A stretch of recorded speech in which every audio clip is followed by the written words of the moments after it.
আমি শ্রীগোপাল। আমি রয়েছি প্রতিদিনের মতো তারাপীঠ সিদ্ধপীঠ শক্তিপীঠে রয়েছি জীবন্ত কুণ্ডের সামনে।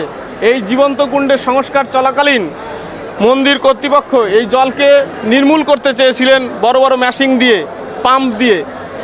অলৌকিক তারামায়ের মহিমা, এই জীবন্ত কুণ্ডের জল কিন্তু নিঃশেষ করা যায়নি। আপনারা দেখতে পাচ্ছেন এখনও কিন্তু জল যেই পর্যায়ে সেই পর্যায়ে রয়েছে, এর থেকে জল কমেনি।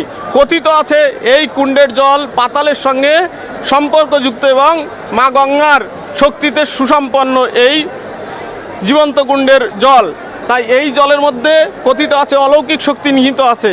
টিউমার, ক্যান্সার থেকে দুরারোগ্য রোগ এখানে নির্মূল হয়। জয়দত্ত বণিকের সন্তান তারা মায়ের শক্তিতে, গুরু বামদেবের আশীর্বাদে, বৈশিষ্ট্যদেবের সাধনভূমিতে এই অমৃত কুণ্ডময়ী এই কুণ্ডের জলে স্নান করে তিনি জীবন ফিরে পেয়েছিলেন। তাই যারা রোগ শোকে আপনারা কষ্ট পাচ্ছেন, তারা ভক্তি চিত্ত নিয়ে এই জীবন্ত কুণ্ডে আসবেন এবং এই জল আপনার অবগাহন করলে, স্নান করলে, মাথায় দিলে আপনার দুরারোগ্য রোগ নির্মূল হয়ে যাবে তারা মা গুরু বৈশিষ্ট্যদেবের আশীর্বাদে, বামদেবের আশীর্বাদে।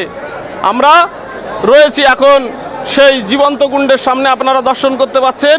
আপনারা অনেক ভাগ্যবান। তাই তারা মায়ের অলৌকিক মহিমা প্রচারের স্বার্থে আপনারা এই ভিডিওটি সকলকে ছড়িয়ে দিন এবং তারা মায়ের নাম একবার বলুন এবং আপনাদের মধ্যে তারা মায়ের শক্তি আশীর্বাদ স্বরূপ মৃত সঞ্জীবনী শক্তিরূপে আপনার বড় বড় রোগ তারা মায়ের আশীর্বাদ সেরে যাবে।